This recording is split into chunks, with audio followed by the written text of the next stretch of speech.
Silent Separation by Guman, Chapter 11.1. Ying Hui. Studying abroad in California was much more difficult than at home due to the unfamiliar environment. The schoolwork was heavy and he has to work part-time frequently. Ying Hui quickly lost weight, but at the same time, he had also gained much valuable experience.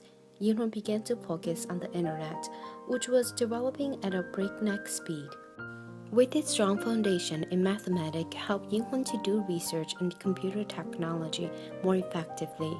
Unlike others who were interested in setting up web portal, Ying Hui was interested in informational search. After a year and a half deserving the title of genius, he developed an algorithm for searching single-handedly. But it was not without flaws because it required other algorithms in order to work. Hence, at first, venture capitalism were not interested. Only a well-known internet company wanted to buy it at a very low price. Ying Hui knew what he had was worth more than tens of thousands of dollars, but he did not have time to wait for a better offer. Fragile and stressed out, he became very sick. When his health improved, his meager savings were almost gone.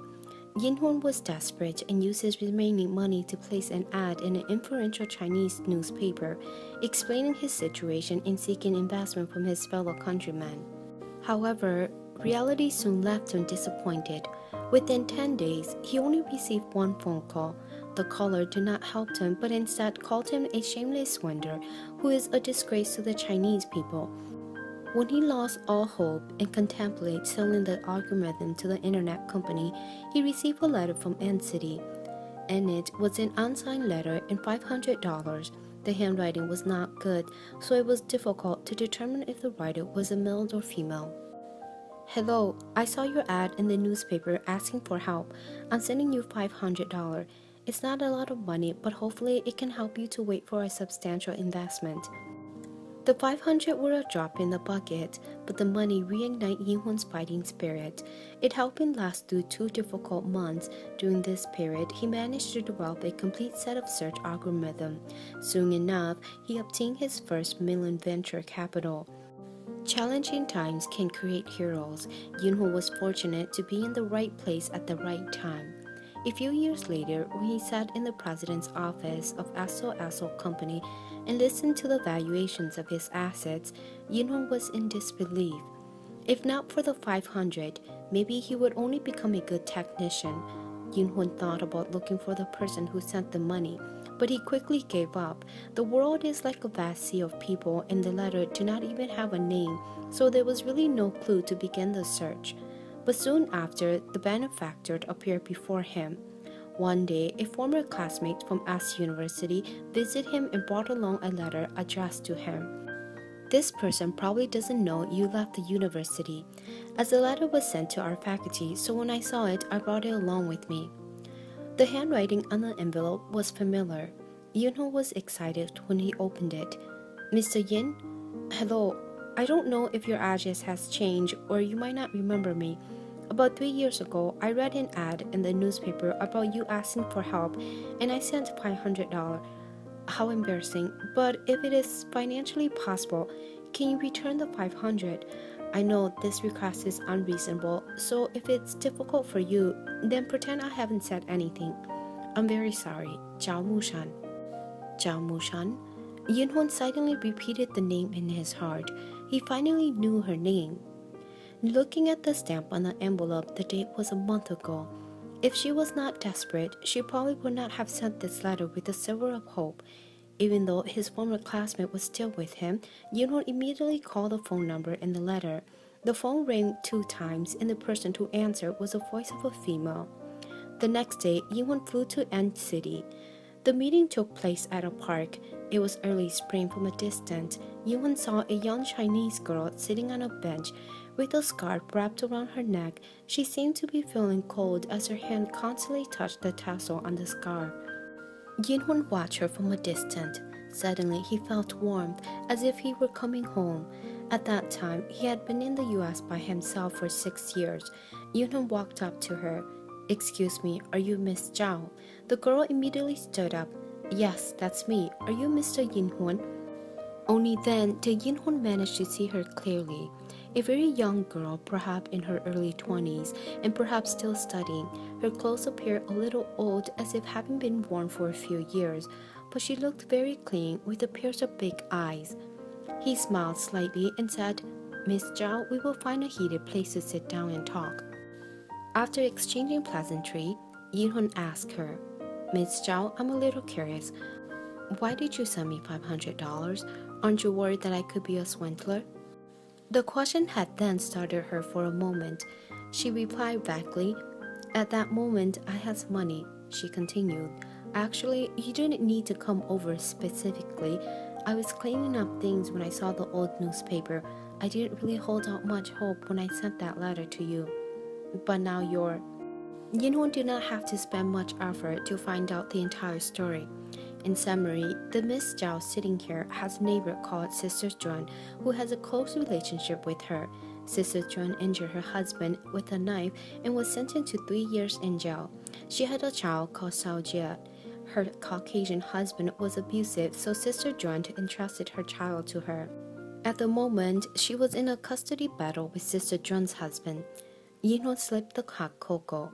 "Miss Zhao, are you usually so helpful with other people?" Actually, the word he wanted to use was nosy and not helpful. No, she seemed a little embarrassed. Her face was red, but it was difficult to tell if it was from the cold or embarrassment. "We've been neighbors for a long time, and Sister John has helped me in the past. One time, I was very sick and fainted in my house alone. She was the one who found me and saved me by bringing me to the hospital. I could have died if discovered late. She is my savior, right?" Her husband Cruz is very abusive, as I've seen him use a liquor bottle to hit Sister Juan and Xiao Jie before. Moreover, Xiao Jie is very well behaved and obedient, and Sister Juan is also very pitiful. She explained her reason anxiously. Yinwen seemed indifferent, as each person in this world has their own misery. But Yinwen thought silently, this girl is kind in a foolish way. If she was not foolish, why did she send 500 to a virtual stranger like him? Yinwen reassured her, "Don't worry, I will help you." This matter was not easy to handle. Yinwen's private lawyer called Mr. Smith said, "Miss Zhao doesn't have enough evidence to prove Cruz is abusive. Even with enough evidence to revoke Cruz's child custody, she also cannot adopt the child because she doesn't meet the state's adoption requirement. This matter is difficult to resolve in a court of law, but should be simpler to solve out privately. Money is the best way to deal with dogs like the husband." "That's right," Yinwen said, "but I don't like to spend money on dogs like that.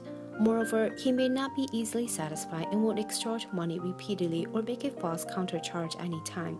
In the end, money isn't the best solution.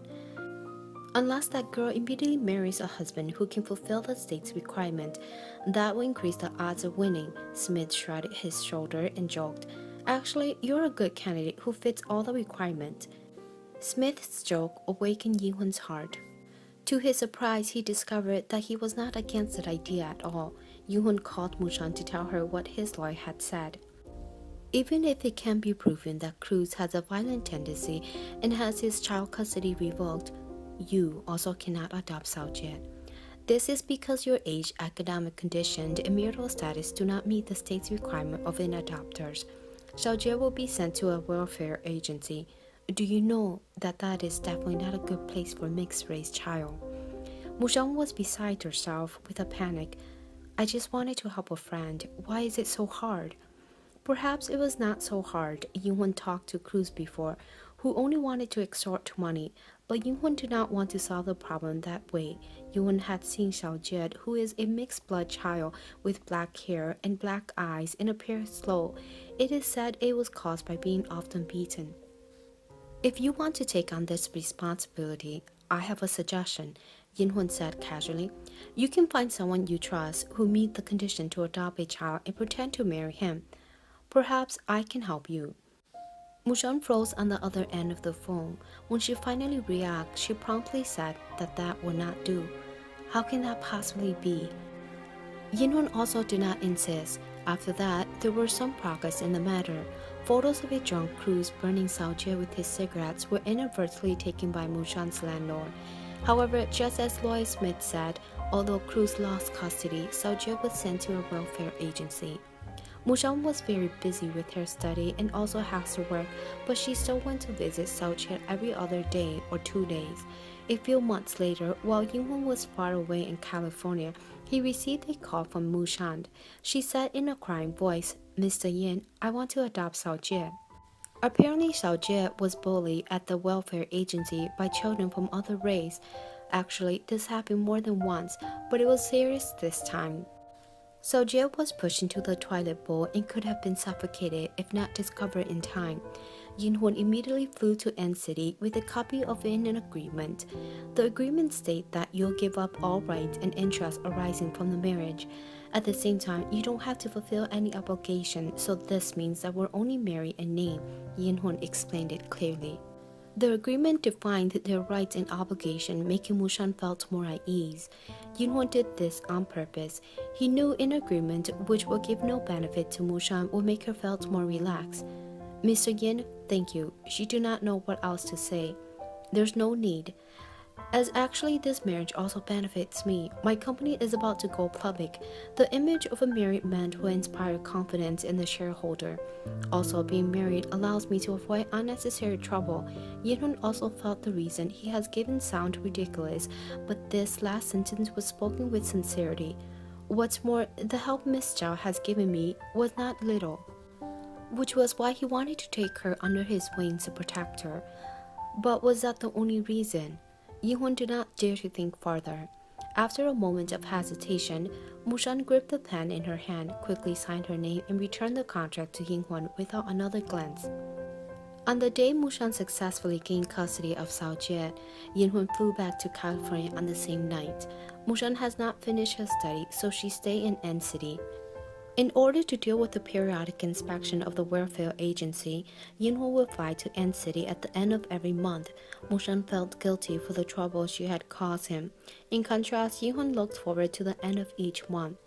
Yin Hui's Caucasian secretary Linda said in a cute way, "Boss, do you know how much I like the end of each month? Because you're more affable at that time." Yin Hui listened and smiled, feeling joyful. Xiaojie was still slow and silly. Mushan finally taught him how to say Uncle Yin in Chinese. Yin Hui was not touched, but Mushan was overjoyed and touched, stroking Xiaojie's head. Yin Hui was overwhelmed by her smile. In that moment, he realized clearly his heart was in danger. He had not felt anything like that for a long time. He and Miss Zhao Mosheng only knew each other for merely a few months. The emotion came unexpectedly without a warning. A science student like Ying Hui stubbornly tried to explain the logic of his heart, but he discovered for the first time that he was powerless to do anything. Fortunately, he quickly stopped his thoughts from being stuck in a dead end. His pragmatic personality led him to decide to let nature take its course. Yin Hui continued to fly back and forth between California and NC for 2 years. One day, Mushan called with 2 announcements. The first, she had graduated. The second, Sister Zhuan was released early and decided to take Xiaojie back to China. After hanging up the phone, Yin Hui immediately thought, "It is about time." At N City International Airport, Ying Hui met the woman with the tired face called Sister Zhuan for the first time. Mushan occasionally talked about Sister Zhuan's life. At first, she went to the U.S. to accommodate her husband to study. Later, in order to get a green card, her husband married an American woman. Sister Zhuan left China to the U.S. in a grand style, but ended up in such a miserable situation. She did not want to return home to be ridiculed, so she quickly married the American man. Not knowing this was worse, 2 years of imprisonment finally made her give up all hope on this place. After having full comprehension of her situation, she decided to return to China. Mushan hugged Xiaojie tightly, reluctant to let go. Sister Zhuan thanked Ying Hui. "Thank you for your help in the past 2 years." "You only need to thank Mushan." Sister Zhuan looked at Mushan. "She's a lot more fortunate than me." Ying Hui saw the envious admiration in her eyes and smiled. Everyone has their own faith, nothing can alter that. Mushan looked up to watch the plane ascending into the clouds. Her eyes said, "Do you want to return home?"